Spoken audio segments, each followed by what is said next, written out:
lo and behold, to nobody's surprise, if you are a longtime viewer of this channel, this week's video is not the one that I said it was gonna be. What do you know? Basically, what had happened was I had planned this video to be like a randomizing every single trait about, well, most of the traits about a character, randomizing a bunch of different aspects of a character and then putting them together and making a thing, right? All goes well until I get to the color palette. I like the color palette, but I'm struggling putting it onto the character. Okay, I'm having a really hard time. It doesn't have a lot of contrast. I'm playing around with like seeing if I should like blend colors together and yada yada yada, adding black and white, whatever. It needs contrast, and also I don't know where to put them. And so instead of putting out a half thought out kind of meh character that I don't really like, I thought I would move that to a later day when I can refine it a little more and make sure that I'm more happy with the end result. And instead, I remembered very last minute that it is approaching the end of May, which means it's time for me to do yet another yearly redraw that I like to do most of the years. Sometimes I be forgetting. As you can see, I almost forgot this year, but I remembered. And that is the first thing that I ever drew in Procreate. So I thought I would walk you through my little Procreate journey. You guys can see how my art style has developed over the years. I thought it would be very cool, very fun, very slay, very like inspiring. I love watching people do redraws, especially if they're like repetitive ones where like I think it's like, oh, I forget this artist's name. Hold on. Jenna Drawing. Oh my goodness. She's a beautiful artist. I love her. Love her art. I've been subscribed to her YouTube channel for like years now. I'm sure you guys are aware of this illustrator. Love her work. She did this series of videos where she like redraws the same piece over and over throughout the years. And I always love watching that video because seeing where she started and how the piece like evolves over the years, seeing how her art improves over the years, it is so like, yes, I want that to happen to me. So I really like that type of content.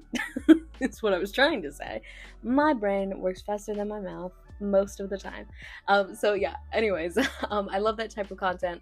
I thought you guys would enjoy seeing me do that as well. So here we are.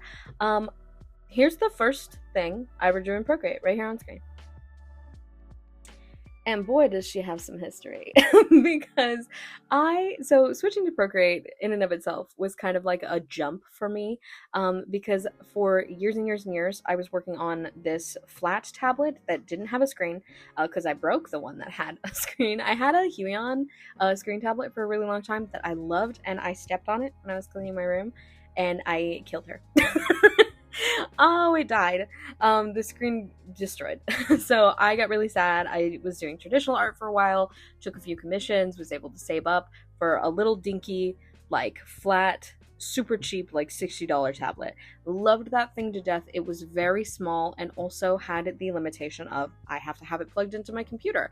I would like to have the efficiency of something a little bit more transportable, which was that thought influenced by all of these people all of a sudden talking about iPad Pro, Procreate, Apple Pencil. It was becoming like the new Wacom tablet. Everybody and their mama was talking about getting an iPad.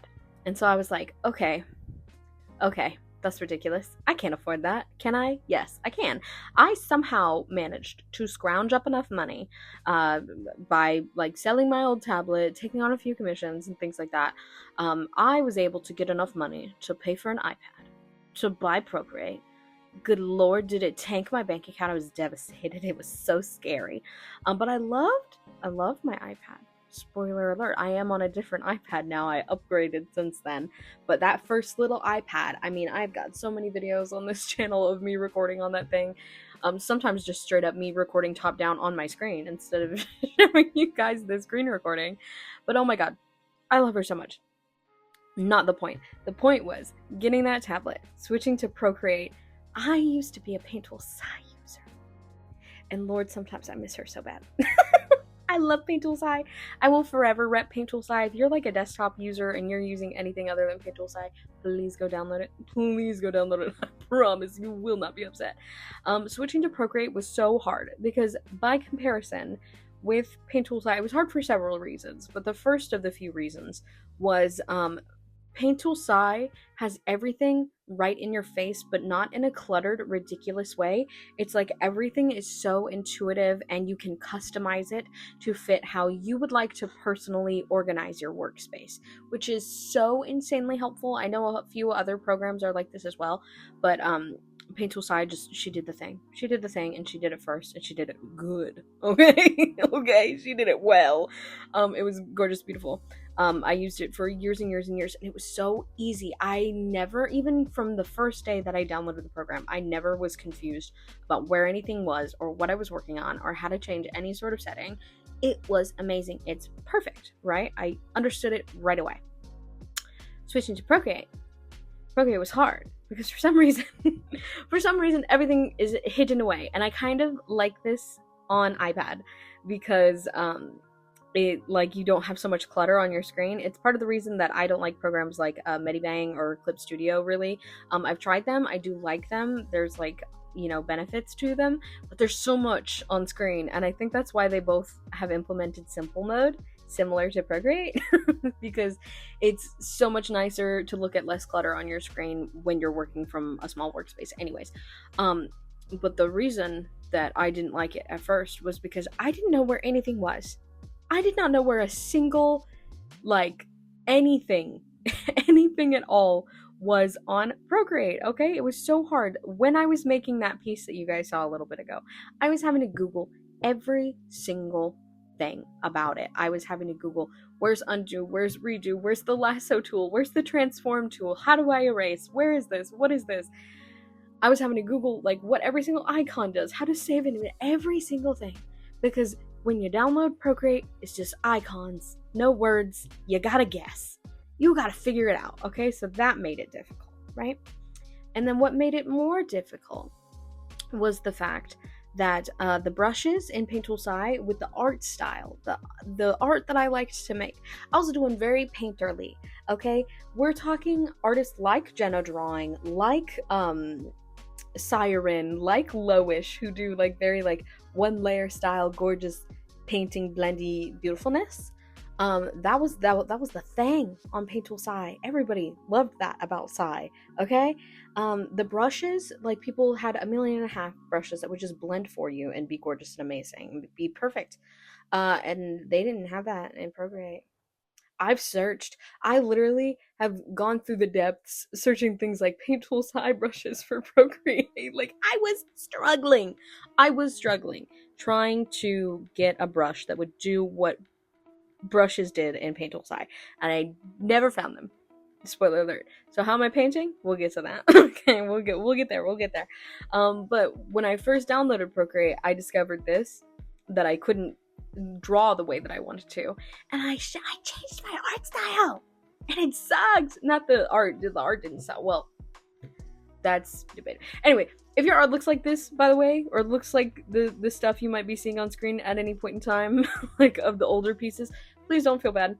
I'm allowed to make fun of it because I made it. I did that, okay? But the whole point of this video is to show that even if you are at that skill level, you will improve. That's the whole point. That's why I'm making this, so that you can see my improvement over time. So if you look like one of the previous years, guess what? Your stuff's gonna look like the stuff on screen. The stuff that's currently here that I'm painting in the background, if you keep doing it.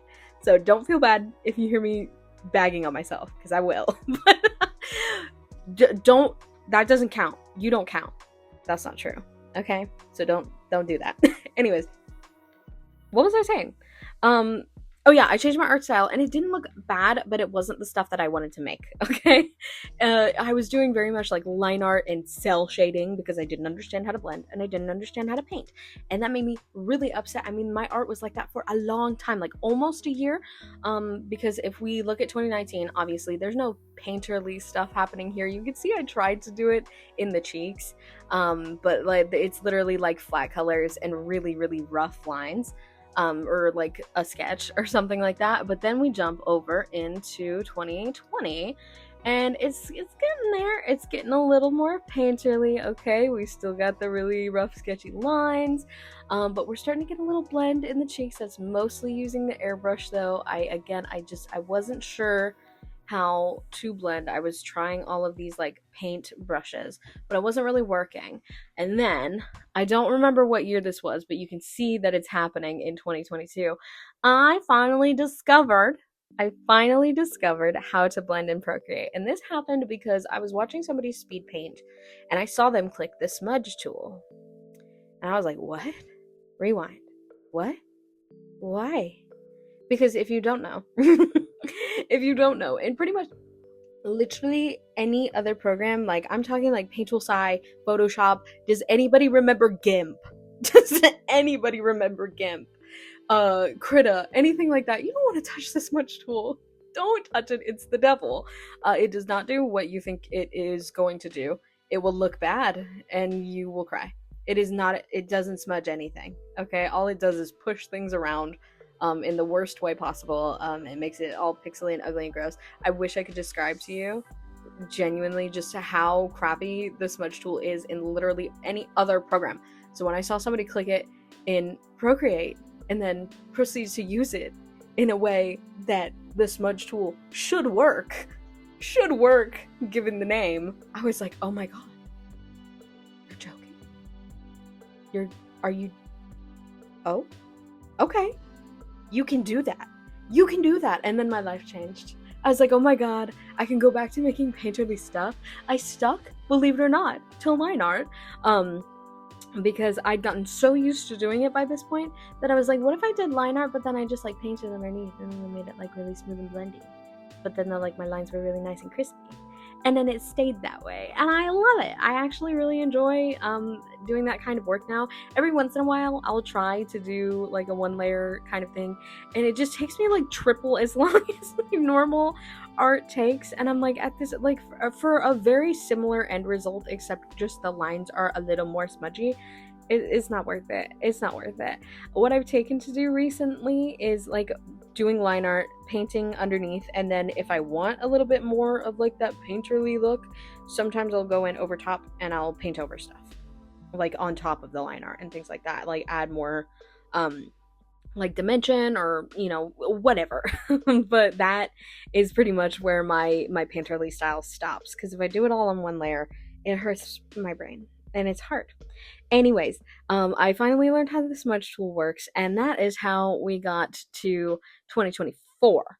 Well, I was doing it before then, but like that really smudgy line art, blendy, soft shading and everything like that really took a head last year. Is when I feel like I solidified my drawing process a little bit, despite I was going through so much art block, mind you, in between the years of 23 to 24. It was bad. It was really, really hard. Like when I tell you, I feel like 2024, I spent nearly the entirety of it in a period of art block, because when it came to making any personal art, I was making some bangers, okay, but good lord, were they hard to get to. Okay, it was so hard to get them there. It was so difficult. I like almost never had ideas. I was really struggling with just everything that I made, whether it was a commission, whether it was a personal work, fan art, Procreate, Patreon stuff, whatever I was working on. It was so hard. Okay. But anyway, I, despite all that, feel like I really solidified how I do my blending and stuff. Only minor changes I think I've made to my rendering this year. And really that just falls under me like changing little aspects of where I add highlights. I feel like the thing that's changed the most about my style over the years is just how I proportion things for the most part. I feel like, okay, and this is, I hesitate to say this because every single time I say that, I feel like my art style has changed drastically over the years. Somebody tells me, no it doesn't, no it didn't, no it didn't. And I tell them, you're crazy, because I can see each piece, right? Hopefully you guys have seen them all pop up on screen. I don't know if I will have remembered. I'm so sorry. You'll see them all at the end at the very least. But anyway, like just looking at like from 2019 to 2020. I forgot 2021, and then 2020 to 2022. It's like there's a big difference to me and how I draw each feature, how I render things, how how my proportions have changed and things like that. I feel like there's a big difference. Okay, I feel like there was a big difference, and people tell me that they don't see it, and I think you're tripping. Personally, I think you're tripping. But yeah, I really like seeing the progression. I like seeing how things change. I think as far as like, because 2024 is still relatively recent, it's only been a year. I still do a lot of things the same way. I think there's only, again, like I said, minor changes to my art style that make it like very subtly different. I think the majorest change, is that a word? The most major of changes? I don't know. I feel like the most obvious, I don't know, change has been just where I put proportions, because I'm a lot more hyper conscious about making sure that they're proportional. I'm making sure that I'm putting the features on the right parts of the face. I don't think 2024 is super disproportionate necessarily. But I can see certain things that I would want to change.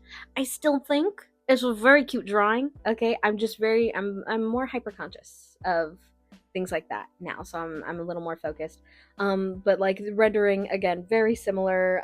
I flattened the hair out a little bit. I also, as I was drawing this year's version, I tried to look more at the original drawing, kind of similar to how I did my April redraw, just because I noticed between the first year and 2024 that I kind of drastically changed the hair up. So I was like, ooh, what if and the colors a little bit too, because the colors in 2019 are a lot more desaturated. I don't want to say that I completely desaturated the colors in the new version, as you guys are kind of quickly seeing here. But I did try to cool them down a little bit. But I think that's also just comes down to personal taste as well, because over the years my style has become more and more saturated, and now I'm kind of like stepping back a little bit. I'm in my neutrals era, I say, as the last couple of illustrations on my Instagram are like pink monster people. I still really enjoy saturated colors, but I've kind of, at the very least, like gone from like really warm, brightly saturated to now it's like kind of saturated, but I'm leaning into my cool tones era. I'm doing more greens, more purples, more blues, and things like that, as opposed to like really bright pink and really bright purple and really bright like yellow and green and stuff like that. I'm cooling down a little bit. I'm cooling down. And I like that. I feel like it's more true to the original. I don't color pick, actually, I don't think, between any of the years. I'm fairly certain. I just kind of like go with like, okay, she's tan, she's got brown hair. I gave her a yellow shirt in 2020 for some reason. So I just kind of like look at that and then see how I would pick colors now, because I think that also is better for seeing like how I render nowadays, rather than just like color picking the same colors that I used in the past. It's like, what colors am I more like intuitively reaching for, and stuff like that. But that's pretty much it. I'm literally just yapping. I've done this voiceover so many times. Oh my goodness. I've done like 7 voices, and that's not enough. Probably like 30 between today and yesterday, because I kept going back and forth between trying to record for this video and my brain just exploding, and trying to record for the randomizer video and then realizing that it wasn't going to work out, re-recording it, and then ultimately being like, I have to wait. I can't do this video yet, and my brain exploding. But we've reached the end. This is what this piece looks like. I'm really happy with it. I think she's super cute. I don't know if like you guys can see like a major, well, no, there's a pretty big difference between 2024 and 2025. So let me know which version of this piece is your favorite. Is there a year in specific that you really vibe with? Maybe it's not this year's. Ooh, tell me below, what year's your favorite? I did forget a few years. Yes. I forgot 2021, I believe, and 23. So there's 19, 20, 22, 24, and this year. So let me know which one of these is your favorite. You should be seeing them all on screen by this point, I'm sure. Speaking of people you will also be seeing on screen, either already did or will be shortly, all my wonderful patrons who allow me to make art and have allowed me to make art this whole time, because 2019 was actually when I started freelancing and started trying things out like my Patreon. So, and some of you guys have been on there since then. Oh my god, guys, I love you so much. So if you want to join these awesome people in supporting my art and being really cool and very slay and being some of my favorite people, check out my Patreons, patreon.com/eddiescribs. And also, if you're still watching this video and you're not subscribed already, why not? You've been here for 20 minutes. You like me, clearly. Maybe you should subscribe, because I would be slay. Anyways, that's it for this video. I love you guys so much, and I'll see you on the next one, which I really hope is that character randomizer, because it's very cool. I love you, and I'll see you in the next one. Bye.